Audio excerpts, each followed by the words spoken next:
Laptop yang satu ini tuh katanya cocok banget buat mahasiswa, buat meningkatkan produktivitas dan juga kreativitas. Tapi kalau dipikir, jenis mahasiswa aja tuh kan ada banyak ya.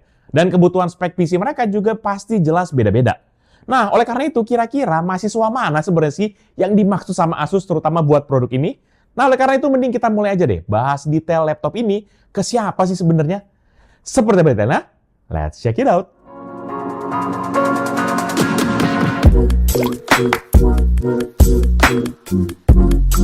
Halo guys, balik lagi bersama Pichel, dan kali ini Pichel kedatangan sebuah laptop dari Asus, yaitu VivoBook 14 dengan kode A1404-VAP-VIP-S5851M. Spesifikasi laptop ini adalah sebagai berikut. CPU menggunakan Intel Core 5 prosesor 120U hingga 5 GHz secara frekuensi, RAM 16GB DDR4 dual channel 3,2 GHz, storage SSD M2 NVMe PCIe 4.0 dengan kapasitas 512 GB, integrated GPU Intel Iris Xe Graphics G780 EOS dengan sharing memory default 7,8 GB, layar IPS panel 14 inci anti-glare dengan resolusi 1920x1080 atau Full HD dengan refresh rate sebesar 60 Hz.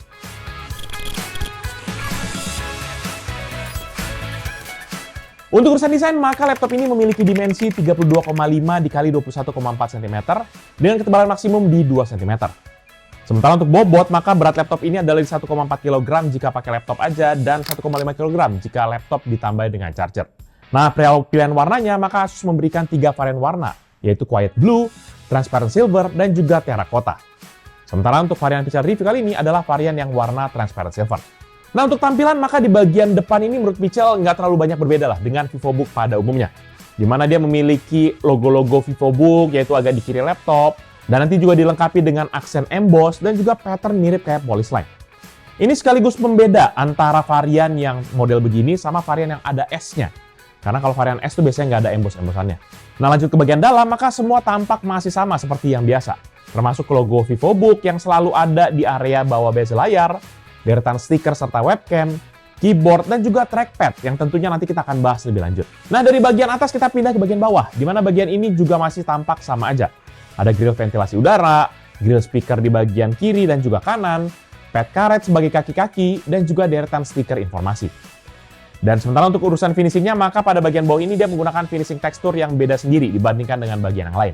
Oleh karena itu menurut Pichel ya, karena berhubung udah nyampe 2026 ya, semoga ya tahun ini ya Asus tolonglah digantilah desainnya agak di-refresh gitu. Ini udah terlalu monoton sih itu biasa sih.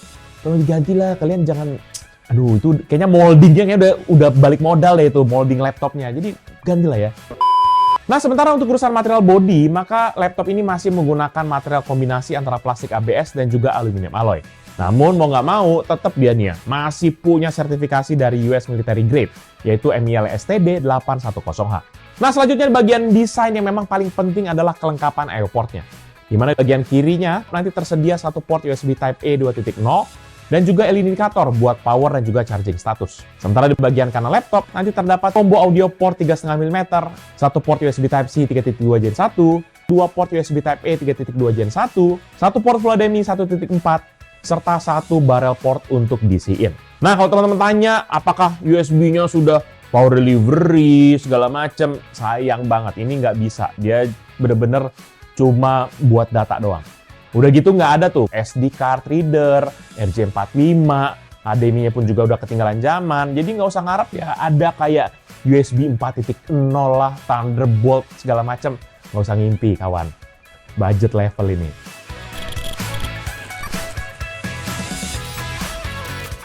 Nah, untuk urusan layar, maka laptop ini menggunakan IPS level panel dengan finishing anti-glare. Ukurannya di 14 inci dengan aspek rasio di 16:9, yang memiliki resolusi di 1920x1080 atau Full HD, dan juga refresh rate di 60 Hz. Paralelnya diproduksi oleh BOE dengan kode BOE 07F7 yang memiliki color depth di 6 bit. Selain itu, layar ini laptop ini juga memiliki tingkat kecerahan maksimum sebesar 250 nits, dan memiliki color gamut di 45% NTSC, dengan kerapatan pixel di 158 ppi. Nah, panel laptop ini pun juga sudah dilengkapi dengan sertifikasi TUF Rainland untuk low blue light untuk mengurangi akan kelelahan mata kita lah. Dan melindungi kesehatan mata kita, terutama buat kita yang suka pakai dalam jangka panjang. Dan nggak lupa juga, laptop ini pun juga sudah memiliki Flicker Free Certified. Ya kan, kalau teman-teman nggak sadar, flicker-flicker di layar tuh ada, sehingga membuat mata kita tuh gampang lelah. Nah, lebih lanjut, maka Asus juga memberikan akan pilihan color preset layar. Terutama kalau teman-teman bisa buka di My Asus, nanti tuh ada pilihannya tuh. Kayak ada mode normal, mode vivid, manual, eye care, dan juga e-reading.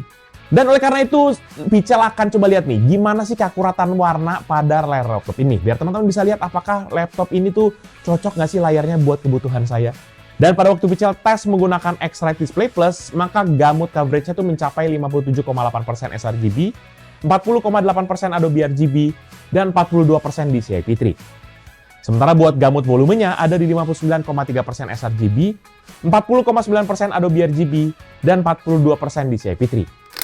Dan untuk tingkat kecerahan maksimumnya pun, panelnya cuma mampu di 258,63 nits. Nah, kalau teman-teman udah lihat angka yang tadi, jujur aja ya, kalau dilihat dari pengujiannya, maka panel layar ini tuh memang masih di kelasnya entry level. Yang dimana berfokus untuk, ya produktivitas standar lah. Minimal udah muncul gambarnya, udah syukur alhamdulillah akhirnya. Dan warna yang dihasilkan pun juga terasa kurang matang, ataupun cenderung agak pucat. Selain itu dengan tingkat kecerahan yang cuma di 250-an nits, mungkin ini untuk kerja dalam ruangan masih oke. Tapi kalau buat kita yang banyak dipakai outdoor, terutama mataharinya nyentrik banget, sorry to say, teman-teman nggak akan bisa lihat apa-apa. Nah, lebih lanjut nanti untuk layar lain ini pun juga memiliki screen to body ratio di 82,5%. Dan sebagai penopang, maka laptop ini juga menggunakan engsel tunggal yang lebar di bagian tengah. Dan engsel ini nanti memberikan support sekaligus fleksibilitas bukan maksimum mencapai 180 derajat.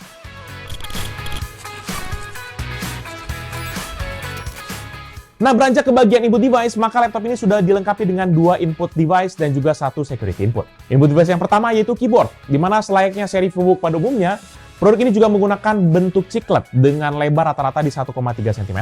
Yang agak beda palingan tidak tersedianya tuh Copilot Key pada laptop ini. Ya, karena memang laptop ini bukan laptop AI gitu ya, jadi nggak usah ngarep ada Copilot lah. Namun terlepas dari hal tersebut, bagi Pichel yang ukuran tangan medium kayak gini, dan bukan medium lagi, mungkin agak besar kali ya, pengalaman mengetik di laptop ini masih tetap terasa nyaman dan berbeda dari seri VivoBook sebelumnya. Selain itu, yang menurut Pichel agak sedikit berbeda, feel dari keycaps-nya tuh menyerupai kayak laptop gaming. Ya, dimana kalau biasanya keyboard VivoBook tuh terasa kayak agak lebih lembut, datar, flat gitu ya. Ini tuh terasa lebih responsif dan juga agak tegas. Dan terakhir, keyboard ini pun juga menyediakan backlight warna putih dengan 3 tingkat kecerahan yang teman-teman bisa atur dengan key F7.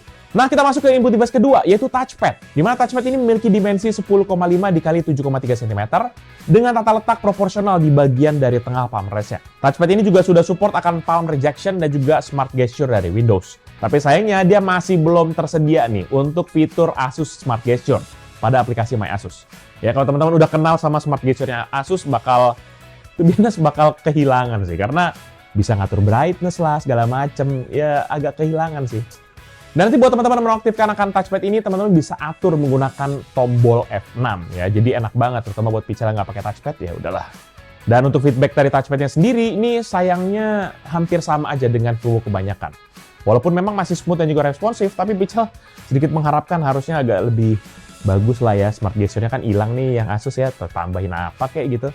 Dan yang input device terakhir yaitu security input, maka mungkin teman-teman tadi udah ngeh lah. Terutama waktu Pichel bahas touchpad, itu kayak kok ada kotak kecil ya di bagian kanan atas, itu apaan? Nah, buat yang belum paham juga, ini dia merupakan area input buat fingerprint.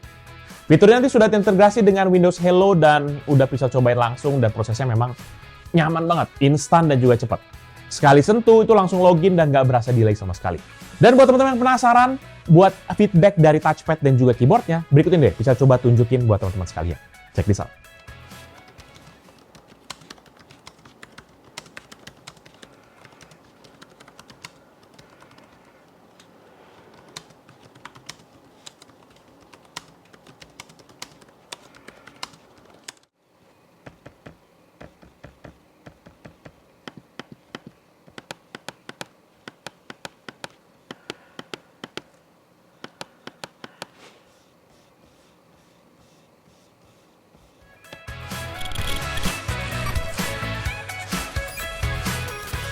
Masuk di bagian performa, maka laptop ini menggunakan prosesor Intel Core 5 prosesor dengan kode 120U, di mana dia memiliki frekuensi hingga 5 GHz dengan codename Raptor Lake.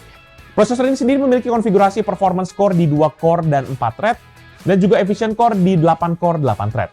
Sehingga totalnya dia mencapai 10 physical core dan juga 12 thread. Untuk urusan fabrikasinya, maka prosesornya juga menggunakan teknologi fabrikasi 10 nanometer dengan base clock di 2,5 GHz dan maximum boost clock di 5 GHz. Ya, secara fabrikasi memang agak ketinggalan zaman ya, karena beberapa udah mulai masuk ke 4 nanometer, sementara boro-boro. Dia belum pakai yang Super 7 Fin segala macam, malahan naik jadi 10 nanometer. Sementara untuk konfigurasi TDP-nya pun, maka dia memiliki base-nya di 15 watt, dengan maksimum di 55 watt dan juga bisa turun sampai ke 12 watt. Dan selanjutnya laptop ini pun juga sudah ditandemin dengan RAM 16GB DDR4 dual channel 3200 MT per second atau setara dengan 3,2 GHz. Sebagai catatan bahwa 16GB RAM ini adalah kombinasi antara 8GB onboard dan juga 8GB SODIMM RAM. Dan untuk storage, maka laptop ini pun juga sudah menggunakan SSD M2 PCIe 4.0 dari Samsung sebesar 512GB. Dan untuk software, maka laptop ini juga sudah menggunakan akan operating system dari Microsoft Windows 11 Home Single Language dengan build number 26200.7462 atau 24H2.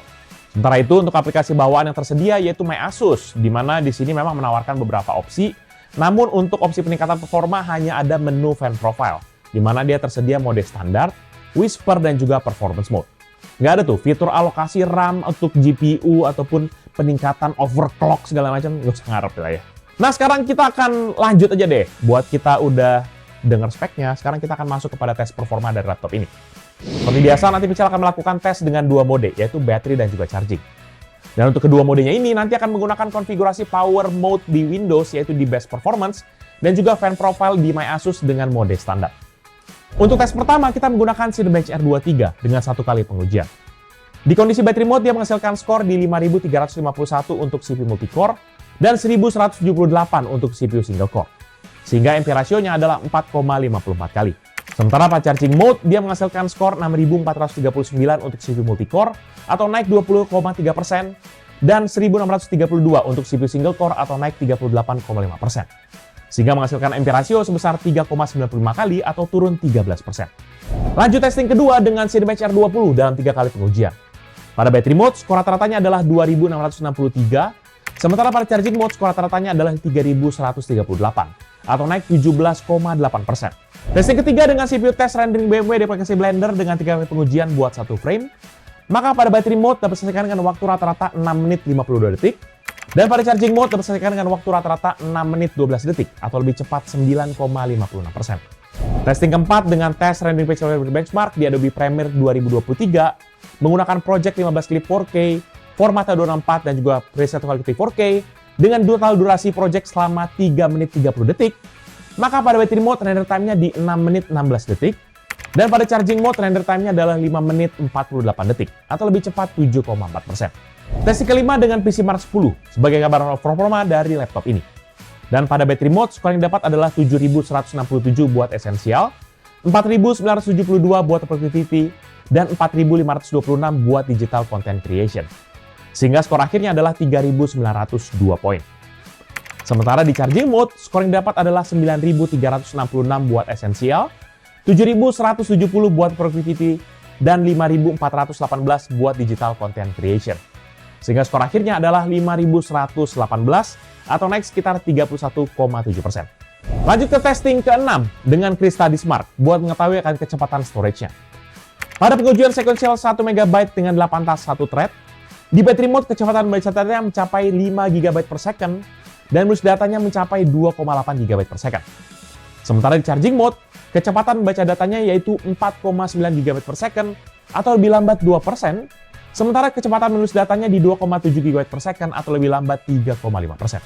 Kemudian buat pengujian random 4 KB dengan 1 tas 1 thread, maka di battery mode kecepatan membaca datanya mencapai 49 MB per second dan menulis datanya mencapai 119 MB per second. Sedangkan di charging mode, kecepatan membaca datanya mencapai 65 MB per second atau lebih cepat sekitar 32,6%. Dan menulis datanya adalah 174 MB per second atau lebih cepat 46,2% dibandingkan dengan battery mode.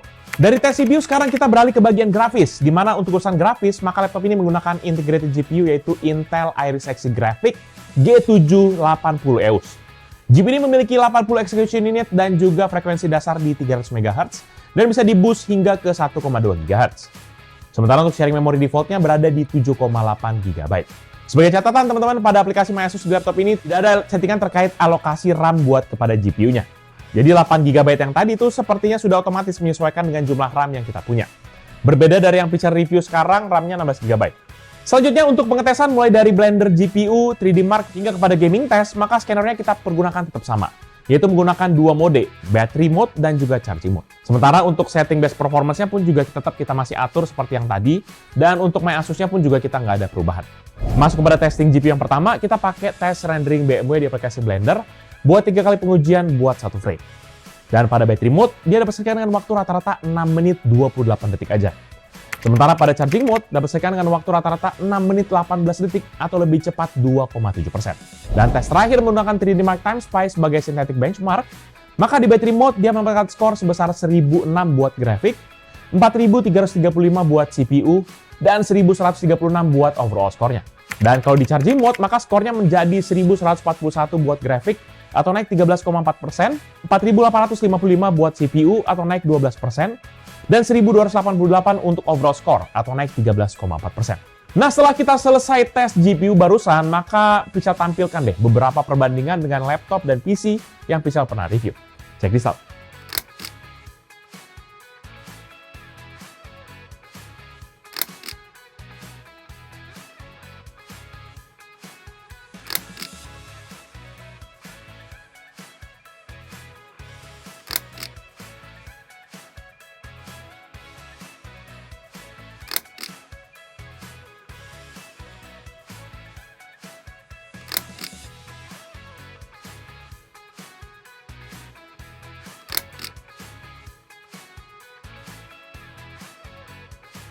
Nah, setelah kita udah ngetes sintetik yang tadi, kita akan masuk nih kepada sesi pengujian gaming.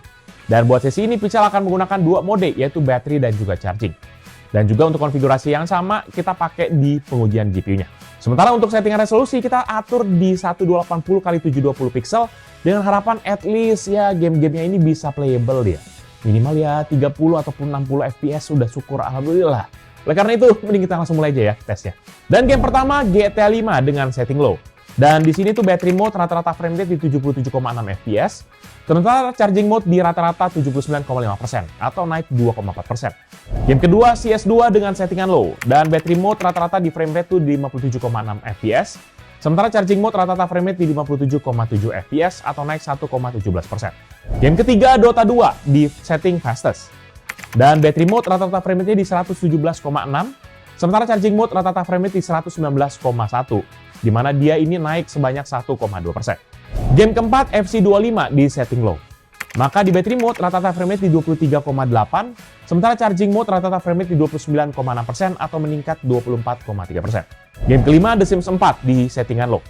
Maka battery mode rata-rata frame rate di 124,7 fps, sementara charging mode rata-rata frame rate di 136 fps atau naik 9,06%. Game keenam Cyberpunk 2077 dengan settingan low. Di battery mode, rata-rata frame rate di 29,6 fps, sementara charging mode rata-rata frame rate di 29,7 fps, atau naik 0,34%. Game ketujuh Need for Speed Unbound di settingan low. Di battery mode, rata-rata frame rate di 19,3 fps, sementara charging mode rata-rata frame rate di 21,5 fps, atau naik 11,4%. Game ke-8 Valorant di settingan low, dan untuk battery mode, rata-rata frame rate di 125,8, sementara charging mode rata-rata frame rate-nya di 149,7 fps, atau meningkat 19%. Game ke-9 sekaligus yang terakhir, yaitu Genshin Impact di settingan low, dan battery mode rata-rata frame rate-nya di 74,3 fps, sementara charging mode rata-rata frame rate di 95,1 fps, atau naik 28%. Nah teman-teman, dari rangkaian tes yang tadi yang kita jalankan, bisa disimpulkan kalau laptop ini tuh sebenarnya adalah daily driver. Bener-bener ini daily driver idaman, terutama buat kita para mahasiswa ataupun juga pekerja kantoran. Dengan catatan ya fokusnya memang untuk produktivitas aja, kayak untuk meeting online lah, nugas lah, ataupun sesekali main game e-sport tipis-tipis lah gitu ya. Nggak usah ngarep kalau misalnya kita kayak, saya desainer grafis, saya makan sehari-hari pakai After Effects segala macam. Nggak usah ngarep deh, color gradingnya juga kagak bisa gitu kan. Bener-bener tembak sana tembak sini nanti warnanya. Dan juga performanya pun juga, ya teman-teman bisa lihat sendiri gitu kan. Tapi satu hal yang Pichal suka, performa antara battery mode dan charging mode-nya itu memang nggak menunjukkan perbedaan yang terlalu signifikan.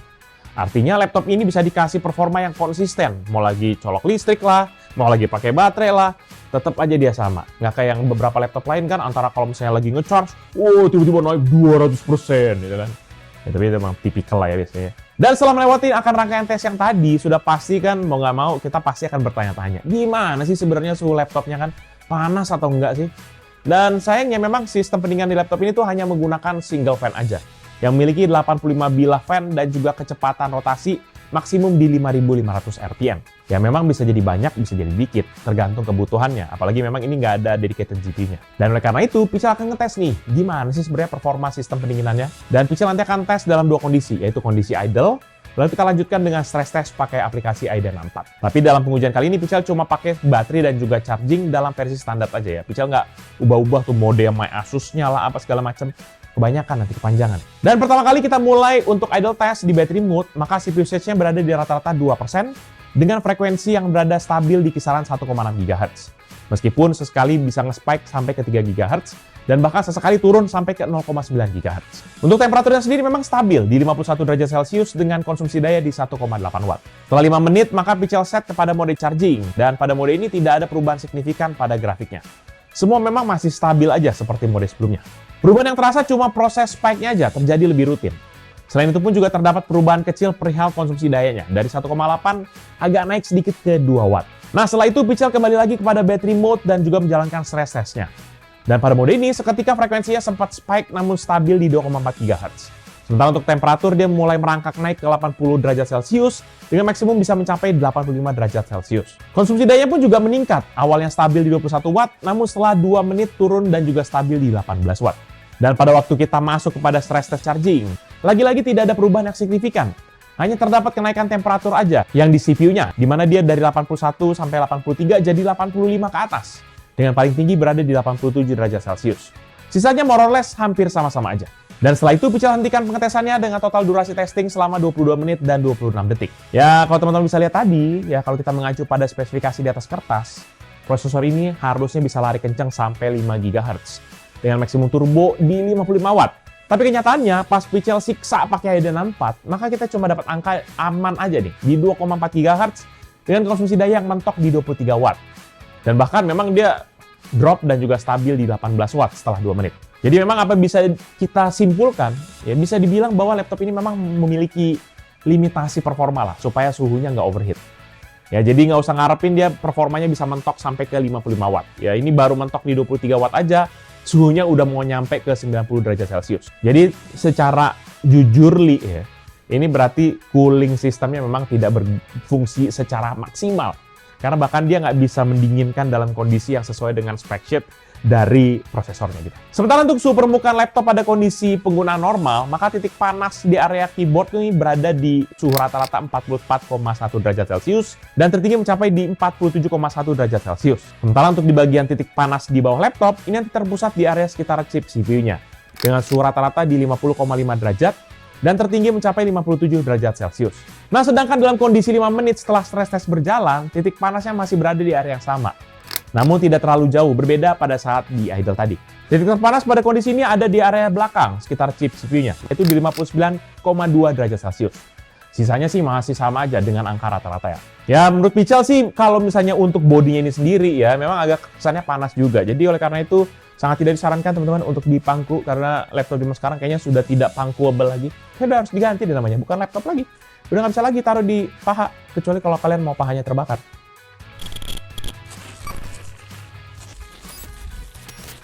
Untuk urusan audio, maka laptop ini sendiri dilengkapi dengan sepasang stereo speaker di bagian bawah, yaitu di sisi kiri dan juga kanannya. Dan untuk audio ini sendiri, dia bekerja sama dengan Sonic Master untuk menghasilkan kualitas suara yang tergolong jernih dan juga balance lah.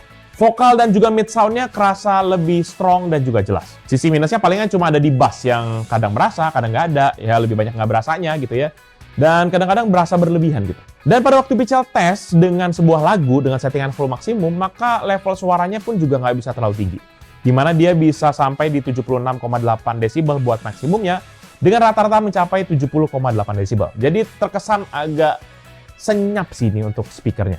Sementara untuk urusan webcam, maka laptop ini memiliki sebuah webcam dengan resolusi 0,9 megapiksel yang mampu menghasilkan foto di 1280x720 pixel dan juga video maksimum di 720p 30 frame per second. Webcamnya ini juga sudah dilengkapi dengan fitur shutter dan juga mikrofon internal.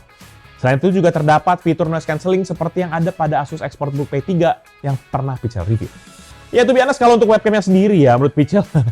Sorry ya Asus 0,9 megapiksel di 2025-2026. Anda nyari untungnya kebanyakan ya kan. Jangan kayak gitulah. Minimal udah 2 megapiksel sekarang. Dan hasil kameranya pun juga ya cukup-cukup makan lah. Terutama buat kita yang mungkin cuma buat meeting ya oke lah. Walaupun dari kalian memang siapa sih yang mau ngidupin kamera kalau lagi meeting? Kalau bisa dimatiin kan? Ya kan kecuali kalau bos yang join baru kayak, pagi pak, hidupin kamera. Tahuan kalian. Dan buat yang penasaran, berikutin deh. Pichel coba tunjukin hasil kamera dari webcam dan juga speaker audionya. Check this out.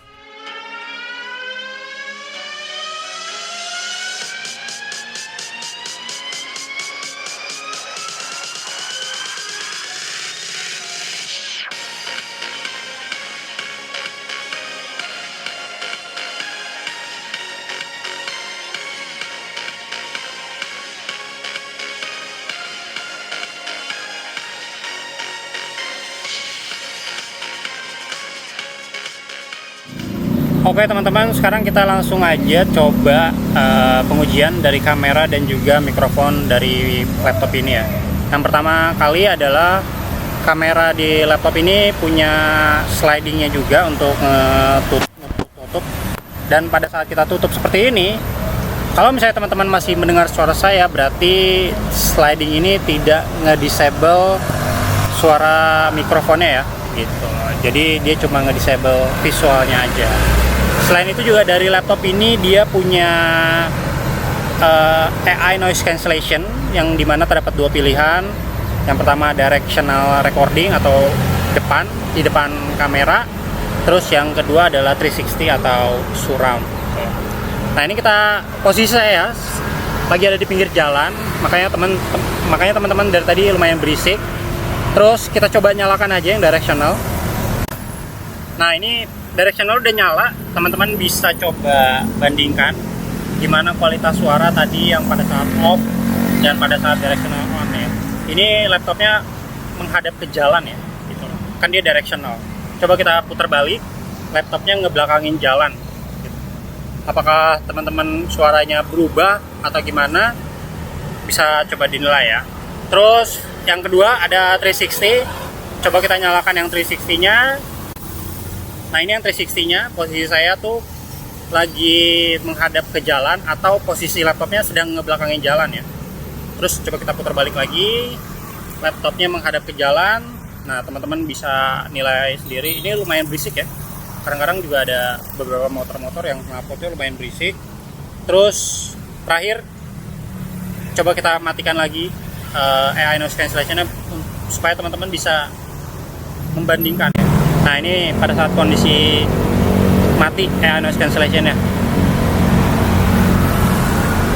Oke deh kalau gitu, thank you teman-teman. Selanjutnya untuk bagian konektivitas, maka laptop ini dilengkapi dengan modul Intel Wi-Fi dengan kode AX101NGW. Model ini sudah support akan Wi-Fi 6 dengan kompatibilitas di 802.11ax dan bisa dipakai di dua frekuensi, yaitu 2,4 dan juga 5 GHz. Selain itu juga modul ini sudah support akan Bluetooth versi 5.2. Dan seperti yang sudah dibahas di bagian desain, laptop ini sayangnya tidak dilengkapi dengan Ethernet port. Jadi mau nggak mau hanya mengandalkan Wi-Fi-nya aja.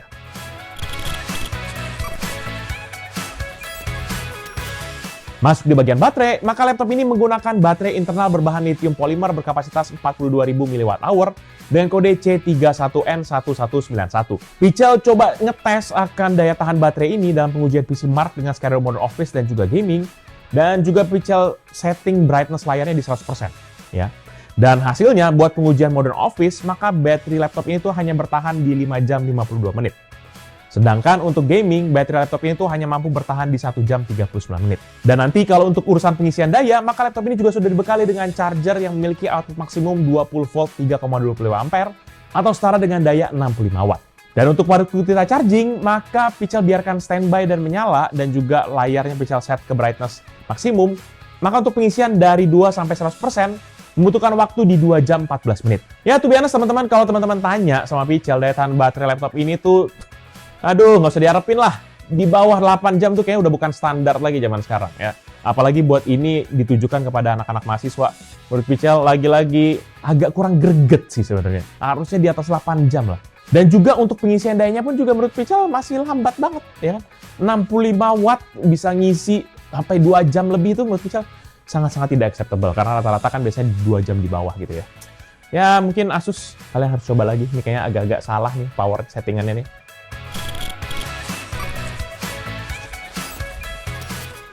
Dan pembahasan terakhir yaitu soal kemampuan upgrade, di mana kemampuan upgrade laptop ini tergolong komplit. Upgrade storage-nya memang bisa, upgrade RAM bisa, upgrade modul WiFi pun juga bisa. Semuanya bisa. Cuma sayangnya upgrade itu hanya menyediakan pilihan ganti doang, nggak bisa kita tambah sama sekali. Karena memang masing-masing part tadi hanya menyediakan 1 slot aja. Dan pada saat Pical buka, memang terdapat 1 slot RAM DDR4 SODIMM yang saat ini terisi 8 GB. Berdasarkan klaim dari Asus, maka slot SODIMM ini tuh sudah mendukung peningkatan hingga 16 GB. Selain itu juga terdapat storage dengan soket PCIe 4.0 yang dapat kita upgrade. Yang memang saat ini sudah terisi NVMe 512 GB, namun menurut informasi di website mendukung sampai 1 TB. Ya menurut Pical sih nggak mungkin lah ya, cuma RAM naik 16 GB, storage juga naik 1 tera. Kayaknya nggak mungkin lah, itu mungkin cuma nyari aman doang. Harusnya bisa sampai 8 tera, sampai RAM sampai tambah 32 GB gitu kan. Dan selain itu juga memang 2 pilihan yang tadi, teman-teman juga bisa upgrade modul Wi-Fi-nya ya. Cuma buat kita yang memang sudah biasa pakai Wi-Fi dan juga masih berjalan dengan baik, kadang-kadang apa sih pentingnya kita mau upgrade gitu ya kan? Emang mau sampai diapain juga gitu kan? Sebenarnya nggak ada lagi opsi upgrade buat laptop ini. Overall, menurut benar-benar Pical, laptop Asus VivoBook A14 dengan kode A1404VAP ini memiliki keunggulan performa baik di konsistensi terlepas kondisi charging ataupun baterai ya, walaupun dengan daya yang memang agak sedikit dibatasin gitu ya. Dan udah gitu menurut Pical jujur li ya, ini keyboard di laptop ini tuh bener-bener feeling ketiknya tuh enak banget dibandingkan beberapa seri VivoBook yang Pical pernah cobain. Selain itu juga untuk fitur fingerprint juga terasa responsif, tapi ya mungkin balik lagi ini mungkin preferensi Pical pribadi aja. Karena memang to be honest, laptop ini memang bukan kayak gitu-gitu ya, bukan buat editing, bukan buat rendering, bukan buat desain yang sampai berlayer-layer segala macam. Tapi mungkin kalau buat kita yang cuma sekedar desain Canva, ngedit deck presentasi, ngetik-ngetik tugas, buat kita kerjain Excel segala macam yang nggak butuh color gamut ya kan, kalau Excel kan, ya mungkin masih oke. Tapi kalau buat di industri kreatif, sebenarnya laptop ini memang nggak bisa jadi pilihan sama sekali. Udah layarnya cuma 6 bit, ya kan, kualitasnya juga begitu. Dan juga apalagi daya tahan baterainya juga tadi mampu cuma di 5 jam doang. Menurut Pical terlalu kecil lah buat peruntukan pelajar yang biasa suka nugas di kafe-kafe gitu kan. Apalagi daripada ntar berantem cuma gara-gara rebutan colokan kan agak susah gitu kan. Kenapa udah laptopnya begitu juga lama lagi ininya daya tahan baterainya. Jadi mau nggak mau teman-teman buat kita yang memang lagi nyari laptop yang nggak neko-neko, performanya masih stabil, mau dicolok atau enggak, dan punya budget yang memang terbatas, menurut Pical, laptop ini tuh merupakan salah satu rekomendasi sih. Tapi kalau memang teman-teman adalah seorang editor video yang mainnya 4K, color grading segala macam, ya mending skip lah. Cari yang VivoBook seri S ataupun kalau perlu naik ke ZenBook lah ya kan. Nah, tapi kalau buat teman-teman yang memang masih setia sampai detik ini nonton karena ini berapa sih bang harganya dari tadi? Nah, laptop ini itu dibanderol dengan kisaran harga di 8,8 jutaan aja. Ya sebenarnya memang ini varian yang tengah ya teman-teman. Ada varian juga yang lebih murah lagi. Kalau memang rasa kayak 8 juta masih mahal bang. Ada lagi varian yang 7 jutaan. Dimana dia beda di prosesor dan juga di RAM-nya. Tapi ya gitu kan, ada harga, ada rupa sih. Dan kalau teman-teman yang memang berminat dengan produk ini atau mau cek produknya, jangan lupa untuk cek di deskripsi yang jangan tulis di bagian bawah. Jangan lupa juga untuk like dan juga share video ini, plus juga sosial media dari Pical Techno dan Pical Media Group, seperti Facebook, Twitter, Instagram, TikTok, dan juga website kita yaitu picalmediagroup.com. Dan jangan lupa juga main YouTube channel yang lain di bawah Pical Media Group, seperti Pical Main Game yang bahas soal game konsol, PMG Fans yang bahas tips Pical serta keluarga, dan Pical Toast Time yang bahas soal mainan. Jangan lupa teman-teman pada subscribe ya. Jadi itu dia episode kali ini. Thank you guys for watching. I'll see you in the next video. Bye-bye. Tapi kok kayak gini sih Asus? Nggak bener nih kayak gini. Kalian bisa jauh daripada ini. Kalian 2026 berubah kalian ya. Resolusi 2006 Asus ubah desain. Janji ya. Janji.